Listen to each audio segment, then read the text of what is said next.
우리 문화와 그리고 또 이 시대에 이스라엘에서도 지금은 이런 그 문화 자체가 지금은 없어져 있기 때문에 고대 이스라엘에 남아 있었던 어떤 이런 그 의식을 오늘 우리가 제대로 이해한다라고 하는 것은 어떻게 보면 좀 무리이기도 합니다. 하지만 그럼에도 불구하고 이 본문 말씀이 우리들에게 굉장히 중요한 의미가 있는 것은 바로 여기에 나타나 있는 이 기업을 물은다라고 하는 것이 어찌 보면 영적으로는 우리들의 구원의 문제와 이렇게 좀 연관이 돼 있는 우리의 구원의 문제를 상징적으로 보여주는 어떤 그런 일이기 때문에 그렇습니다. 우선 기업을 물은다. 우리가 이제 오늘 본문 말씀에 가장 많이 나타나는 단어가 기업을 물러준다 이런 뜻인데, 물은다라는 말의 의미는 어떤 뜻을 가지고 있죠? 우리 한국어로는 무엇인가를 물은다 그러면은요.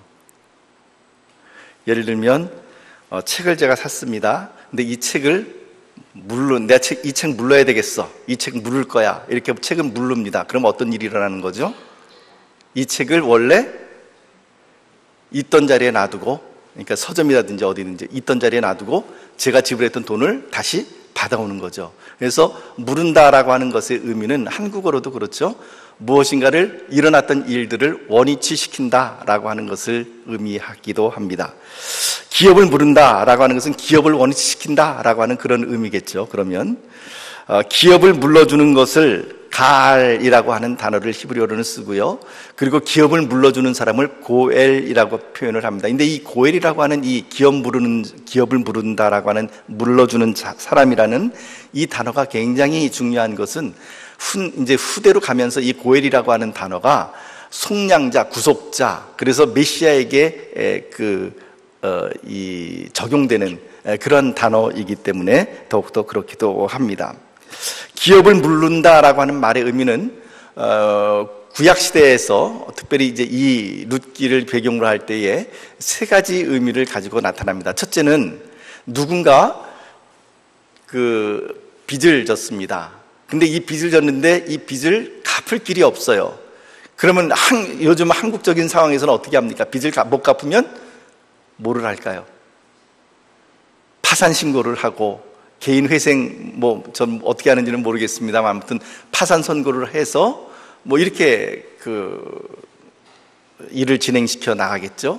그런데 고대 이스라엘은 파산 선고 그런 게 없지 않습니까? 그러니 자기가 빚을 졌으면 그것에 대해서 무한 책임을 져야 되는 거예요. 그것을 갚을 때까지 어떻게 됩니까? 심지어는 자기 몸을 팔아서라도 그 빚을 갚아야 되는 거죠. 그래서 우리가 엘리사 선지자 이야기 할 때도 이렇게 보면은 엘리사 선지자의 제자들 가운데에 선지생도 가운데에 자녀들을 남겨놓고 그 선지생도가 죽었죠.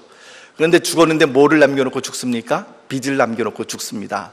그러니까 그 선지생도의 아내가 엘리사 선지자에게 와서 뭐라 그럽니까? 빚쟁이가 와서 채권자죠. 빚을 준 사람이 채권자죠. 채무자는 빚진 사람이고, 채권자가 와서 빚을 준 사람이 와서 가져갈 게 없으니까 나에게 있는 이 두 아들을 이제 종으로 데려가려고 그러는데 선지자님 제발 이것을 좀 막아주십시오. 이렇게 와서 하소연하고 있는 내용이 나타납니다. 그러니까는 구약시대에는 빚을 못 갚으면 자기 몸을 팔아서 자기가 종이 되어서라도 그 빚을 갚아줘야 되는 것이죠. 물론 팔아서도 못 갚는 경우는 어쩔 수 없는 것이지만 아무튼 자기 몸을 팔아야만 합니다. 자, 그래서 누군가 빚을 많이 졌는데 갚을 길이 없어서 이제 내가 노예로 팔려가야 될 경우가 생겼을 때 나와 가까운 친척 가운데 한 사람이 힘이 있는 유력한, 즉 재물도 있고 능력이 있는 사람이 우리 형제가, 우리 친족이 노예로 끌려가는 것을 막아야 되겠다 해서 그 사람이 진 빚을 대신 갚아주고, 그리고 그 사람을 노예가 될 신분에서 이렇게 구출해주면 그것이 바로 이제 그 사람이 바로 고엘이라고 하는 단어를 받게 되는 것이죠. 그래서 첫째는 빚을 졌는데 노예로 팔려가야 될 것을 막아주고 그 다음에 그 사람을 되사오는 것, 그것이 기업을 물어준다라고 할 때 첫 번째 가알이라고 하는 단어의 첫 번째 의미입니다. 두 번째는 그 대상이 이제는 개인이 아니라 땅에 관련된 거죠. 바로 오늘 우리가 보고 있는 룻기와 관련되어 있는 것입니다. 그래서 이 빚을 졌는데 혹은 뭐 이 빚을 어쩔 수 없이 이 땅을 갖다 이제 팔아야 되는 그런 입장입니다. 근데 그 땅을 팔게 되면 어떤 일이 일어나게 될까요? 그 기업이 자기 어떤 예를 들면 무슨 뭐 그 오늘 본문에 의하면 엘리멜렉 가문에 속해 있었던 그 지분이 누군가 다른 사람에게로 이렇게 넘어가게 되면 어떤 일들이 일어나게 됩니까? 그 땅을 판 사람은 팔았지만 그러나 그 지게표가 움직여지게 되는 거죠. 소유주가 이게 변화가 되게 되는 것, 그것을 막기 위해서 어떤 일들을 하냐면 그 역시 친족 가운데서 유력한 사람이 그 넘어갈 땅값을 대신 지불해주고 그리고 그것을 다시 되찾아오는 것, 그것이 바로 가알입니다. 기업을 물러주는 것이고 그 사람을 기업 무르는 사람, 고엘이라고 이렇게 이야기를 하기도 합니다. 그래서 첫째는 그 사람에 대해서, 두 번째는 땅에 대해서, 그리고 이제 세 번째는 어떤 경우냐면 예를 들면 친족 가운데, 우리 그 형제들 가운데, 형제나 친족 가운데 누가 다른 사람으로부터 얻어맞았거나 그래서 부상을 당했습니다. 혹은 생명을 잃어버렸습니다. 살인을 당했습니다. 그러면 그 피 흘린 값을 받기 위해서 그 친족들 가운데에서 예를 들면 살인한 사람이라고 한다면 우리 형제 가운데 누가 죽었다 그러면 그 죽인 사람, 살인자를 찾아내서 그 사람의 생명을 취하거나 혹은 그 사람이 어떤 부상을 입힌 사람이었다고 한다면 부상을 입힌 만큼 그 사람을 찾아가서 부상을 입히는 거, 이것이 바로 기업을 물러주다라 할 때 이 가알이라고 하는 단어에 또 속해 있는 그런 의미이기도 했습니다. 그래서 세 가지 의미로 보통, 첫째는 사람에 대해서, 두 번째는 땅에 대해서, 그리고 세 번째는 피 흘린 것에 대해서 이게 그 되갚아주거나 혹은 그런 것들을 다 그 가알 혹은 고엘이라고 하는 단어를 써서 표현을 하기도 했습니다. 그래서 이 기업을 물러준다라고 하는 것은 어찌 보면 힘이 있는 자, 강한 자가 약한 자를 책임지고 약한 자를 돌보기 위해서 손해를 보는 것, 그것이 바로 이 제도의 특징이기도 하죠. 이제 룻과 나오미의 기업을 물러주기로 보아스가 마음에 작정을 했습니다. 그래서 우리가 지난 시간에 살펴보았던 것처럼 이 일을 마치기까지 내가 일을 쉬지 않겠다라고 하는 사인으로 무엇을 하죠? 보리를 데워주는데 몇 번 데워준다고요? 6번 데워줬다라고 하는 것을 우리가 지난 시간에 살펴보았습니다. 이제 보아스는 성문에 올라가서 아침 일찍 올라가서 거기 앉아 누군가를 기다립니다. 그리고는 그 성문을 우연히 지나가는 기업 물을 자를 만나게 되죠. 그래서 보아스는 성의 장로 10명을 불러다가 그 사람을 앉혀놓고 정식 재판을 시작합니다. 뭐 재판이라 그래봐야 시시비비를 가리는 것이 아니라 이제 증인으로 세워서 이제 그 사람과 단판을 짓기 시작하는 것이죠. 3절에서 4절 말씀 우리 함께 읽어보도록 합니다. 3절에서 4절 말씀 시작. 보아스가 그 기업 물을 자에게 이르되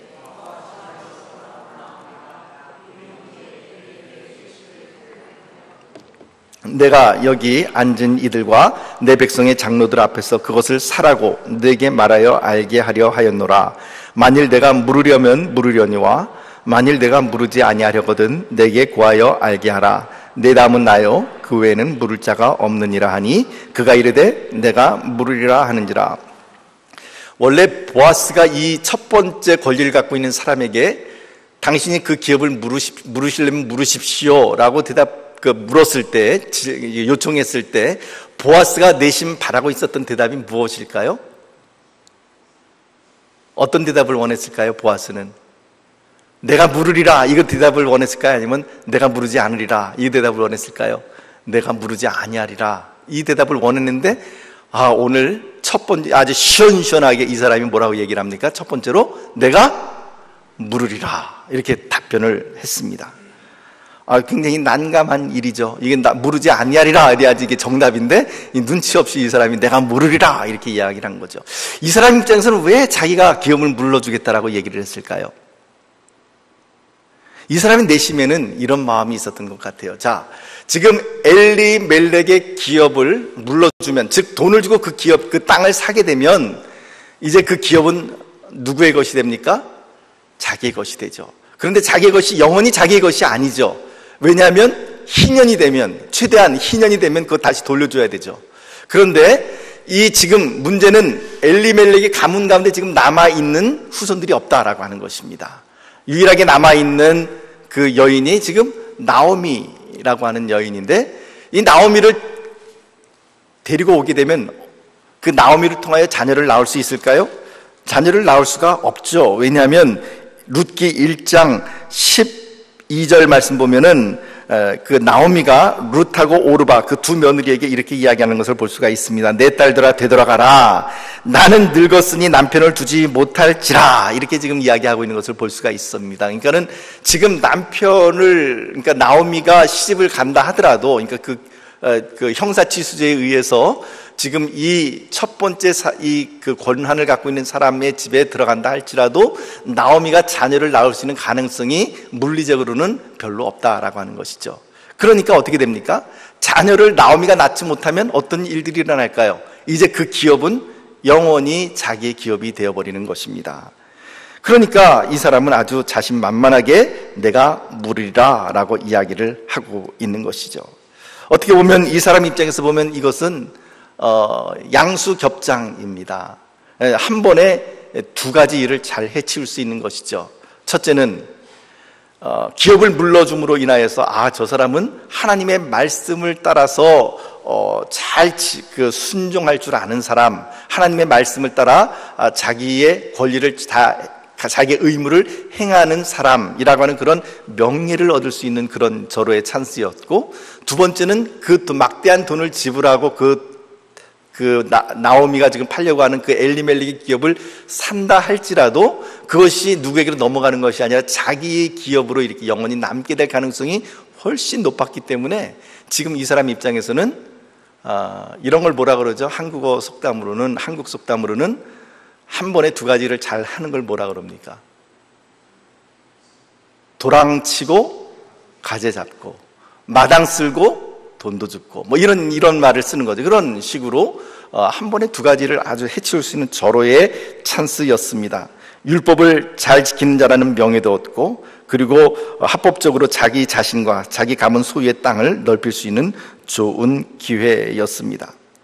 그러자 보아스는 이제 그 기업 물을 첫 번째 권리를 갖고 있는 이 사람에게 그 기업을 물은다는 것이 어떤 의미를 갖고 있는지 다시 한번 설명합니다. 5절 말씀 우리 같이 읽어봅니다. 5절 말씀 시작. 보아스가 이르되 내가 나오미의 손에서 그 밭을 사는 날에 곧 죽은 자의 아내 모압 여인 룻에게서 사서 그 죽은 자의 기업을 그의 이름으로 세워야 할지니라 하니, 이 사람에게 이렇게 얘기하는 거죠.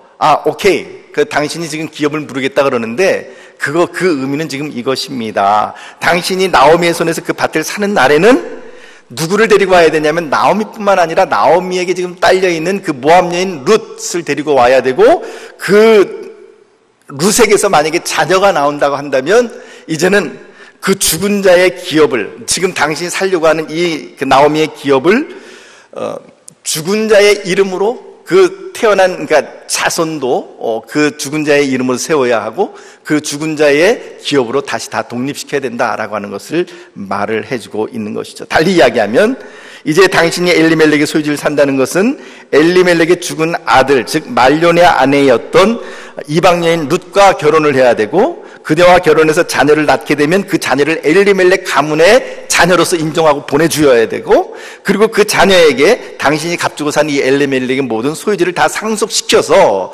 이제는 독립시켜야 된다라고 하는 것을 이야기를 해주고 있는 것이죠. 핵심적으로 이야기하면 당신이 이 기업을 물은다고 한다면 많은 돈을 첫째 써야 될 것이고, 그럼에도 불구하고 나중에는 그것이 당신의 것이 되지 않고 룻의 자녀에게 모든 것을 다 상속해 주어야 되고 그것을 따로 독립시켜야 됩니다 라고 하는 것을 말을 하는 것이죠. 이 설명을 듣고 이제 기업 물을 자가 이제 머릿속으로 다 계산이 섰겠죠. 6절 말씀 이렇게 대답을 합니다. 6절 말씀 함께 읽어볼까요? 시작. 그 기업 물을 자가 이르되 나는 내 기업에 손해가 있을까 하여 나를 위하여 물으지 못하노니 내가 물을 것을 내가 물으라. 나는 물으지 못하겠노라 하는지라. 이제 이 사람의 머릿속으로 계산기를 두들겨 보니까 이거는 자기가 원래 두들겼던 그 계산과는 전혀 다른 거예요. 이제 돈은 돈대로 써야 되고 나중에 자기에게 남아있는 것은 아무것도 없다라고 하는 것이죠. 손해가 되는 계약이다라는 것을 딱 깨닫고는 이 사람은 자기의 기업 물을 권리를 포기하고 뒤로 물러섭니다. 뭐라고 이야기합니까? 나는 내 기업에 손해가 있을까 하여 나를 위하여 물으지 못하겠다라고 하는 말과 함께 그 포기의 증거로 신을 벗게 되죠. 이 행동은, 신을 벗는 이 행동은 자기의 모든 기업 물을 권리를 포기하겠다라고 하는 의미를 가지고 있기도 합니다. 그래서 우리가 신을 벗는다라고 하는 말 보면은 모세에게도 하나님께서 떨기나무 가운데서 나타나셔서 주님께서 이곳은 거룩한 땅이니 내 발에 신을 벗으라 말을 하셨고, 또 여호수아에게도 군대 장관이 나타나서 뭐라 그럽니까? 내 발에 신을 벗으라, 이것은 거룩한 곳이니라, 이렇게 이야기를 하죠. 이처럼 신을 벗는다라고 하는 것은 자기의 권리를 포기한다라고 하는 그런 의미를 가지고 있는 그런 내용입니다.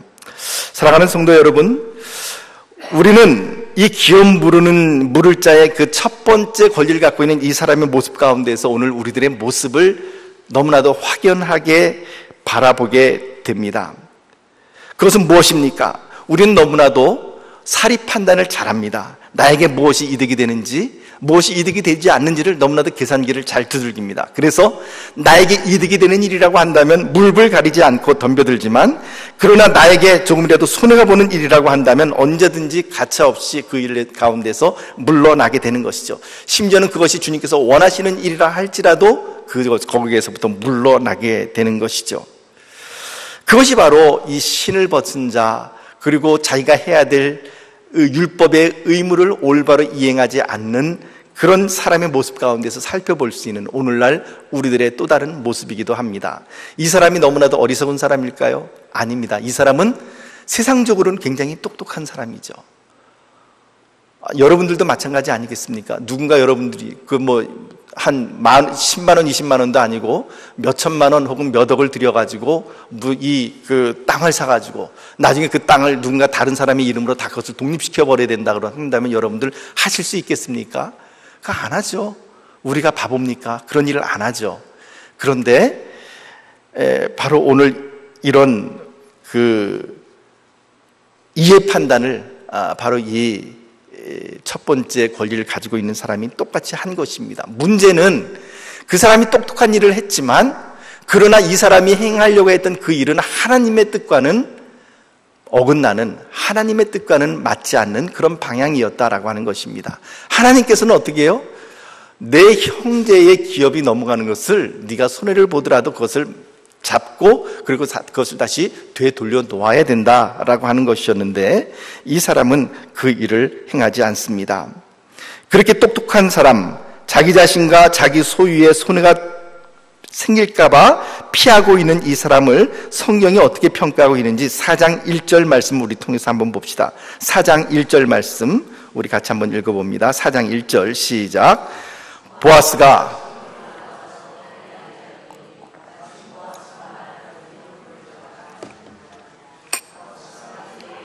아무개여 이리로 와서 앉으라 하니 그가 와서 앉으매. 이 사람의 이름이 뭘까요? 성은 아시고 이름은 무게입니까? 아무개여 이리 와서 앉으라. 아니죠. 그런 것이 아니죠. 그렇다면 성경이 이 사람의 이름을 몰라서 그랬는가? 아니면 보아스가 이 사람의 이름을, 얼굴은 아는데 이름을 몰랐기 때문에 어이 김씨 혹은 어이 정씨 뭐 이런 것처럼 어이 아무개씨 일로 와서 좀 앉으시오 이렇게 얘기했을까요? 여러분, 이 당시에 베들레헴이라고 하는 성읍이 그렇게 큰 성읍이 아니었습니다. 그 당시에는 씨족 사회 아닙니까, 주로. 그런데 우리가 그것을 어떻게 알 수 있습니까? 나오미가 모압 땅에서 룻과 함께 돌아올 때에 베들레헴 사람들이 성읍 어기 입구에 나와 있다가 그 나오미를 보고 뭐라 그러죠? 저거 나오미 아니냐? 나오미가 저럴 수가. 이런 식으로 10년 이상 되는 세월이 흘렀지만 나오미라고 하는 사실을 분명히 알고 그 이름까지 알고 있을 정도로 이 마을 사람들, 그 베들레헴 사람들끼리는 굉장히 서로 다 알고 지내는 그런 사람입니다. 근데 더군다나 지금 이 상황은 보아스하고 이 첫 번째 기업을 물을 사람과의 관계는 어떤 관계죠? 친족 관계 아닙니까? 왜냐하면 엘리멜렉이 기업을 물을 첫 번째 주자 이 사람, 두 번째 주자 보아스, 이 두 사람 외에는 그 기업을 물을 자가 없다 그랬잖아요. 그러니까 두 사람이 굉장히 가까운 친족일 거라고요.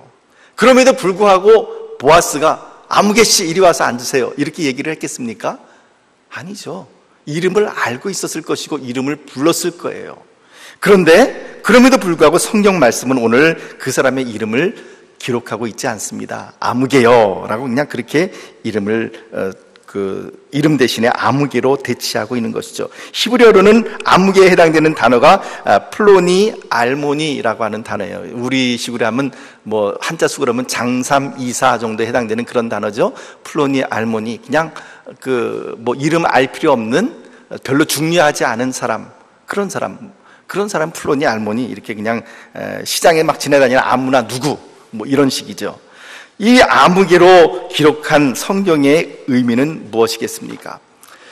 뭐 정답은 없겠지만 그러나 저는 그렇게 생각을 합니다. 성경의 기자이신 성령께서 자기의 친족을 살릴 수 있는 기회를 자기의 이득을 따져서 포기해버린 이 사람의 이름은 하나님께서 굳이 적을 필요도 없고 기억할 필요도 없다라고 하는 그런 의미로 아무개요라고 여기에 이렇게 기록을 하지 않았을까 그렇게 생각을 합니다. 하나님께서는 그런 사람의 이름을 기억하지 않겠다라고 말씀을 하시는 것이죠. 하나님께서는 이 기업 물을 자에 대해서 이렇게 평가를 단호하게 내리십니다. 너는 너와 너의 기업을 위하여 부과된 가장 중요한 기업 물을 자의 의무를 너는 포기했다. 나는 네가 돌봐야 할 그 약한 자를 포기한 것처럼 나도 너를 포기하겠다. 어떻게 보면 이런 무서운 단어가 바로 이 아무개요라고 하는 단어에 나타나 있는 것이 아니겠습니까? 세상에서는 그 사람을 향해서 분명히 스마트하다고 정말 똑똑하게 일 처리 잘했다 그랬을 거예요. 그러나 하나님은 그를 향하여 뭐라고 이야기합니까? 아무개요. 내가 너의 이름을 기억할 가치조차도 없는 사람이다. 아무개요. 이렇게 기록을 하고 있는 것이죠. 사랑하는 성도 여러분, 우리는 어떻겠습니까? 하나님께서는 우리의 이름을 기억하고 계실까요? 아니면은 그냥 우리의 이름도 아무개요라고 그렇게 그냥 휙 지나가 버리실까요? 물론 우리는 예수님의 말씀을 통해서 합니다. 심지어는 우리의 머리카락조차도 다 주님 앞에는 세신 바 되었다라고요.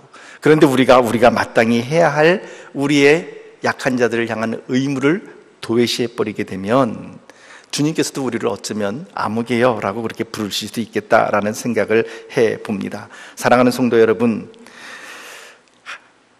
이 세상에서는 똑똑하다 하더라도, 이 세상에서는 똑똑한 사람으로 평가받는다 할지라도 하나님 나라에서 이름이 없는 그런 사람으로 불려지기보다는 사람과 섬김에 있어서 이 시대에 하나님께서 우리들을 이름으로 불러주시는 그런 귀한 인생들이 되시기를 예수님의 이름으로 축복합니다. 이제 위기가 지나갑니다. 기업 물을 자가 기업 물기를 포기하고 신벗은 자가 되었습니다. 이제 기업 물을 자는 보아스입니다. 보아스가 이렇게 외칩니다. 4장 9절에서 10절 말씀 함께 읽어봅니다. 4장 9절에서 10절 말씀 시작. 보아스가 장로들과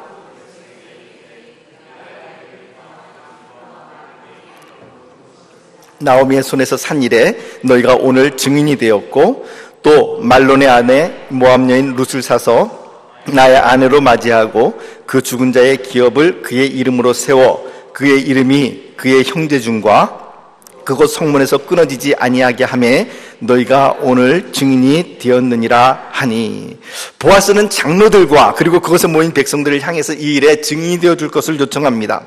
두 가지를 이야기하죠. 첫째는 엘리멜렉의 기업을 내가 사겠다, 그것을 내가 물러주겠다라고 하는 것이고, 두 번째는 룻과 결혼해서 룻을 통하여 자녀를 낳아서 그 자녀를 엘리멜렉 가문의 자녀로서 그렇게 인정하고 기업을 그에게로 넘겨주겠다라고 하는 것입니다.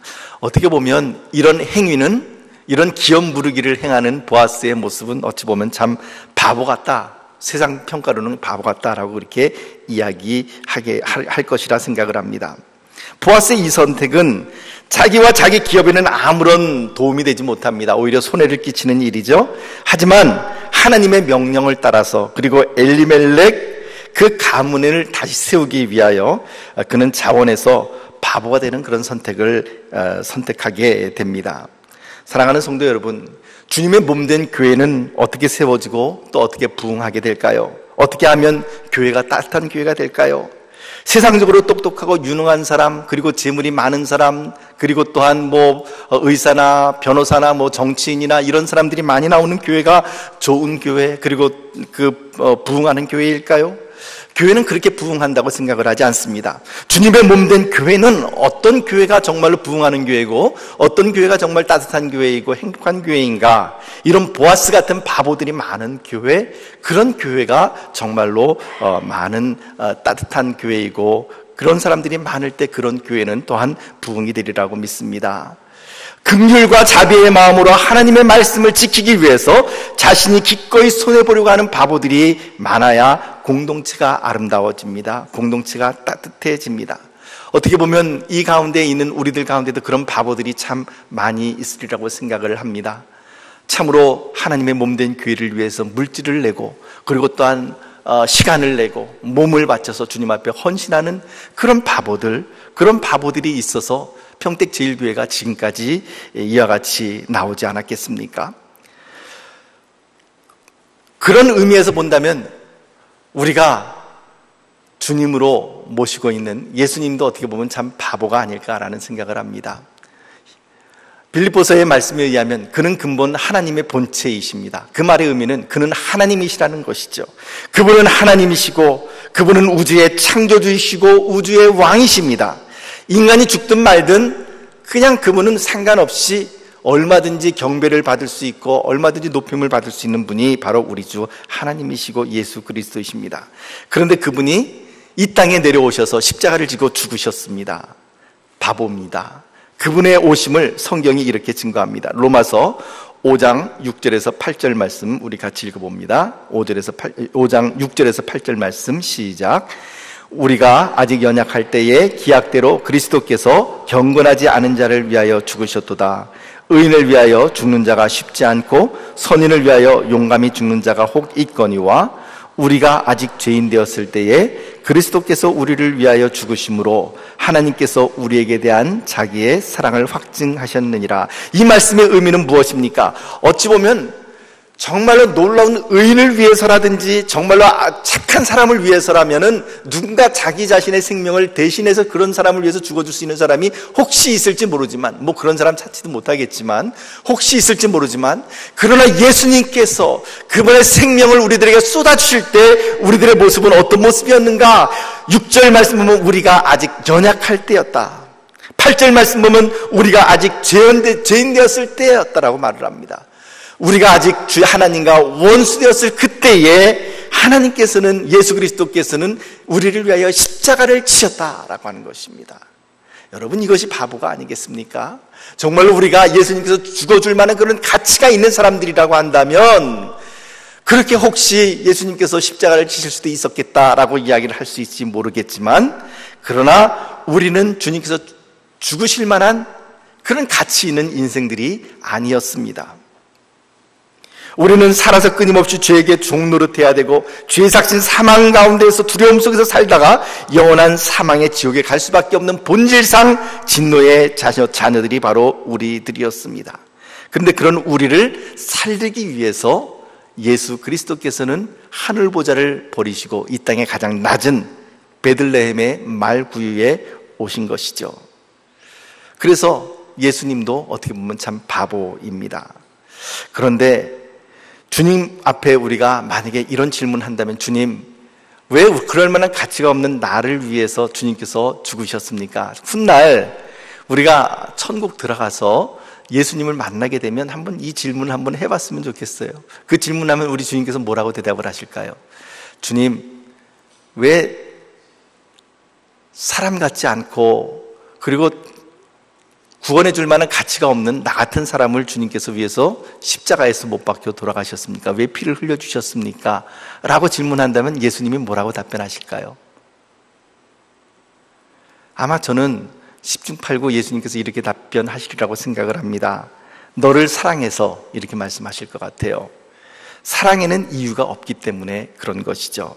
사랑하는 성도 여러분, 오늘 말씀을 통하여 이 룻기 말씀을 통하여 우리는 이런 둘 중에 하나의 선택을 해야 된다라고 생각을 합니다. 첫 번째 선택은 무엇이냐면 세상에서는 똑똑하고 지혜롭고 그리고 유명하다고 평가를 받지만 하나님 앞에서는 아무개요 라고밖에 불릴 수밖에 없는 그런 선택을 하든지, 즉 오늘 이 첫 번째 권리를 가지고 결국은 신을 벗음으로 자기의 권리를 포기했던 이 사람처럼 하나님의 말씀과는 반대 방향으로, 그러나 자기의 지갑을 지키기 위해서, 자기의 유익을 지키기 위해서 하나님의 말씀을 버리고 약한 자를 돌보지 않았던 그 사람처럼 그런 선택을 하든지, 그렇지 않으면 두 번째 선택은 세상에서는 바보라고 하는 놀림을 받을 수 있을지 모르지만 그러나 하나님께는 이름 있는 사람, 하나님께서 칭찬하는 그런 사람이 되든지 둘 중에 하나의 선택을 우리는 해야만 합니다. 사랑하는 성도 여러분, 우리 하나님 편에 서시기를 축복합니다. 주님이 가신 길에 서시기를 축복합니다. 그분이 걸어가신 좁은 문 앞으로 걸어가기를 원합니다. 우리를 향하여 환하게 웃으시는, 어떻게 보면 참 불경스러운 말인지는 모르지만 양해하고 들어주시기를 바랍니다. 어떻게 보면 바보 같은 우리 주님의 손을 붙잡고 주님을 닮아서 바보 같은 웃음을 지으며 세상을 향하여 사랑하시는 귀한 주의 백성들 되시기를 예수님의 이름으로 축복합니다. 우리 함께 기도하겠습니다.